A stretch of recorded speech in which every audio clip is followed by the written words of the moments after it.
Bienvenue sur Africa 24 dans cette nouvelle édition du QG News. Voici les titres de l'actualité. Le président sénégalais Bassirou Diomaye Diakhar Faye a été désigné médiateur par la CEDEAO pour discuter avec les pays membres de l'Alliance des États du Sahel. Cette désignation intervient à l'issue du sommet de l'organisation panafricaine qui s'est tenu le dimanche 7 juillet à Abuja, au Nigeria. Au Burkina Faso, la commune de Medbedo, dans le sud-ouest du pays, va accueillir la construction d'une unité d'exploitation semi-mécanisée aurifère d'un coût global de 3 milliards de francs CFA.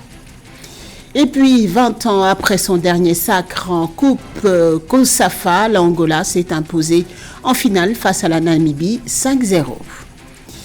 Mais tout d'abord, le président sénégalais Bassirou Diomaye Diakhar Faye a été désigné médiateur par la CEDEAO pour discuter avec les pays membres de l'Alliance des États du Sahel, à savoir le Mali, le Burkina Faso, le Niger. Cette désignation intervient à l'issue du sommet de l'organisation panafricaine qui s'est tenu le dimanche 7 juillet à Abuja, au Nigeria. Les trois pays de l'AOS ont confirmé leur divorce avec la CEDEAO et ont créé une confédération. Le président sénégalais sera accompagné par son homologue togolais Faure Gnassingbé dans cette tâche. Actée par son prédécesseur, la loi controversée sur la déportation des demandeurs d'asile en provenance du Rwanda a été révoquée. L'annonce a été faite par le nouveau Premier ministre britannique Keir Starmer lors d'une première conférence de presse. À noter que le projet qui devait courir sur 5 ans prévoyait un versement au Rwanda de 140 millions de livres sterling pour financer l'aide au développement et pour assurer la prise en charge des migrants expulsés. Des explications de Catherine Goumbay. Le Royaume-Uni s'est rapproché de nous en se basant sur les réussites dont il a été témoin, sur la manière dont nous avons géré la crise migratoire libyenne et même sur l'aide que nous avons apportée à Israël et à l'Afghanistan.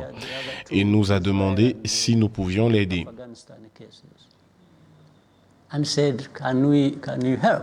C'est en 2022 que le président rwandais, s'exprimant lors d'une interview, annonçait l'intention d'accepter l'accord britannique de déportation des demandeurs d'asile vers son pays. Seulement 2 ans après, l'accord controversé au sein de l'opinion internationale vient d'être révoqué. En effet, le nouveau Premier ministre britannique Keir Starmer a déclaré le 6 juillet 2024, à l'occasion de sa première conférence de presse, qu'il abandonnait la politique de son prédécesseur visant à expulser les demandeurs d'asile vers le Rwanda. Les probabilités d'aller au Rwanda étaient si faibles, moins d'1%. Cela montre que ce plan n'a jamais été dissuasif. Le risque était de ne pas y aller, de ne pas être pris en charge et de rester ici. Donc, de payer pour un logement pendant très longtemps. Cela a eu un effet complètement inverse. Et je ne suis pas prête à continuer avec des mesures qui n'ont pas été dissuasives. Dans ses premières remarques, le ministre britannique du Royaume-Uni met en évidence l'inadéquation entre cet accord et les capacités du pays à renflouer l'afflux des migrants fuyant la guerre, la pauvreté, ainsi que la sécheresse et les inondations attribuées au changement climatique. En 2023, le plan du Rwanda a été présenté comme une solution qui dissuaderait les migrants de risquer leur vie. Jusqu'à présent, il a coûté des centaines de millions de dollars au gouvernement et n'a jamais pris son envol. Le déploiement de ce programme était déjà mort et enterré avant même d'avoir commencé.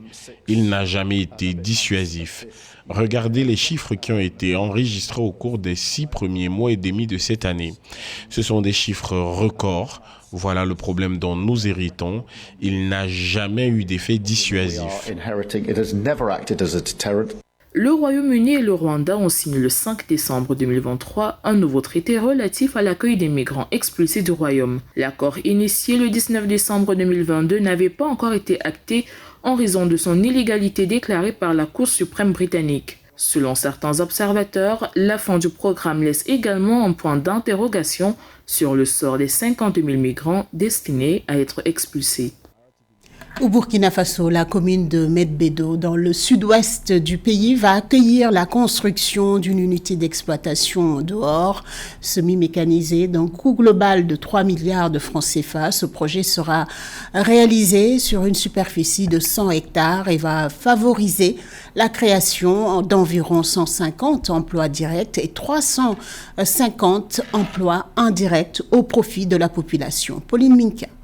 Le directeur de cabinet du président du Burkina Faso, Anderson Dekomwi Meda, a procédé le 4 juillet 2024 à la pose de la première pierre d'une unité d'exploitation semi-mécanisée de l'or dans la commune de Medbedo, au sud-ouest du pays. D'un montant de 3 milliards de francs CFA, la mine d'exploitation semi-mécanisée de Bielmera témoigne de l'engagement du gouvernement à booster la contribution du secteur minier à l'édification d'une économie nationale forte et résiliente.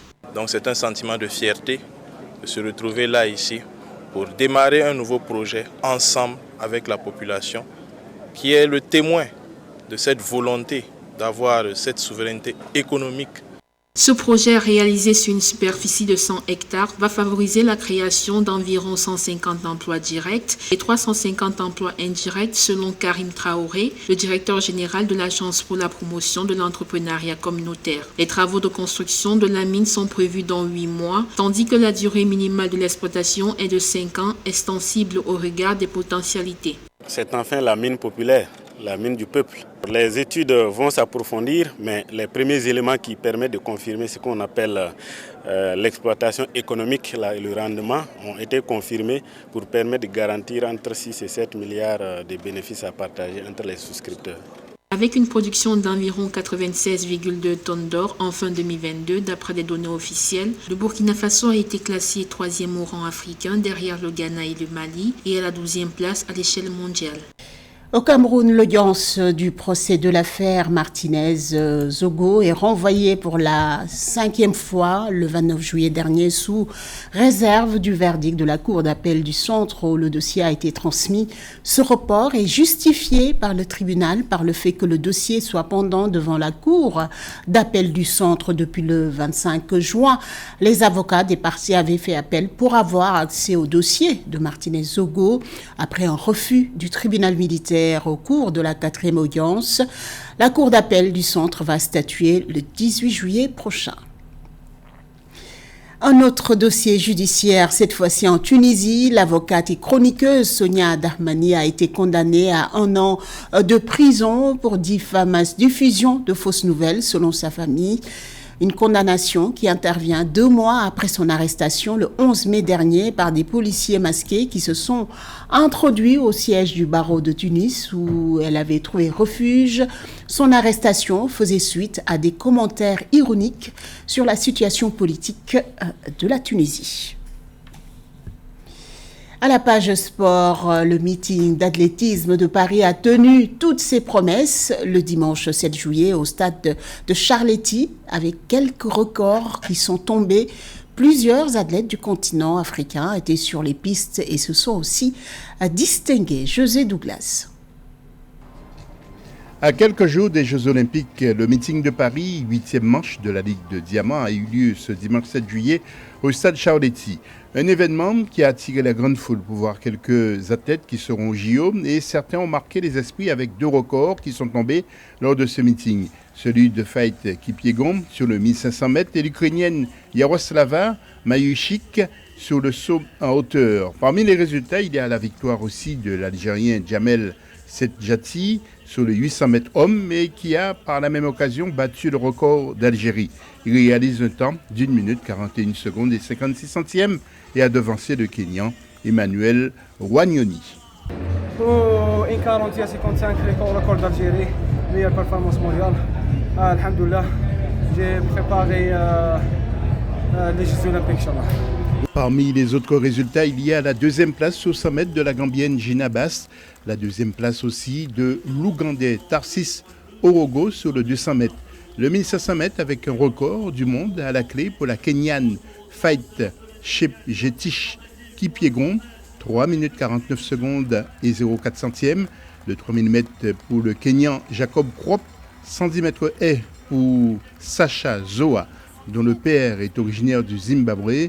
Un trio africain pour le 3000 mètres steeple, hommes. Et dans l'ordre, premier l'Éthiopien Abraham Simé, deuxième le Kenyan Amos Serem et troisième un autre Kenyan, Abraham Kibirot. Et puis malgré ses efforts, la Tunisienne Marwa Bouzayani prend la 5e place sur le 3000 mètres steeple. La course aujourd'hui, c'est la course tactique. Mais c'est la 5e place normalement. Je suis très heureux et préparé bien pour le jeu olympique. Le meeting d'athlétisme de Paris qui compte pour la Ligue de Diamant. Rendez-vous à Monaco le 12 juillet, le 20 du même mois à Londres, Marrakech au Maroc, c'était le 19 mai 2024. Et toujours dans l'actualité sportive, l'Angola s'est imposé 5-0 face à la Namibie le 7 juillet durant la Coupe de la COSAFA, remportant ainsi son 4e titre 20 ans après son dernier sacre. Les détails avec Joël Mbalo. 20 ans après son dernier sacre en Coupe COSAFA, l'Angola s'est imposé en finale de la dite compétition le 7 juillet 2024 face à la Namibie 5-0. Il s'agit du 4e titre de son histoire dans la compétition. Pedro Bondo ouvre la marque à la 12e minute, puis vient le pénalty de début à la 44e minute. Menés 2-0, les Namibiens s'efforcent tant bien que mal de sortir la tête de l'eau. Des efforts vains, car l'équipe est réduite à 10 après le carton rouge de Ivan Kamberipa. En deuxième mi-temps, Vidinho se charge d'un doublé et Keliano dépose la cerise sur le gâteau pour une victoire éclatante de l'Angola. Thanks for my braves players. Merci aux joueurs. Ils ont énormément travaillé. Ils y ont cru jusqu'à la fin. Notre aventure a débuté en juin 2018 avec les U17. 6 ans plus tard, nombre d'entre eux sont dans l'équipe nationale. Gagner avec une telle marge, c'est incroyable. C'est le jour de l'Angola. Well, today I feel that it was the day of Angola. La 3e place est prise par le Mozambique. Battu par la Namibie au tir au but en demi-finale, les Mamba du Mozambique se sont imposés au tir au but face aux Sélancates des Comores. Malgré leur 4e place, les Comores s'en sortent avec le prix du fair play après avoir atteint leur toute première demi-finale cette année. Ce qu'il faut retenir aujourd'hui, c'est que durant toute la compétition, on a montré qu'on pouvait rivaliser avec les plus grandes nations de notre région COSAFA. Donc voilà, maintenant toutes ces petites erreurs qu'on a pu faire, c'est des erreurs qui vont nous faire grandir et qui vont nous faire franchir un cap. Rehaussé par la présence du président de la Confédération africaine de football, Patrice Motsepe, la Coupe COSAFA, compétition de football annuelle opposant les équipes nationales d'Afrique australe, se termine avec le titre de meilleur buteur accordé à l'Angolais Depuis, auteur de 5 buts. Ce journal a été réalisé par l'ensemble de la rédaction. Merci pour votre fidélité. Dans un instant, une nouvelle édition de l'information sur Africa 24.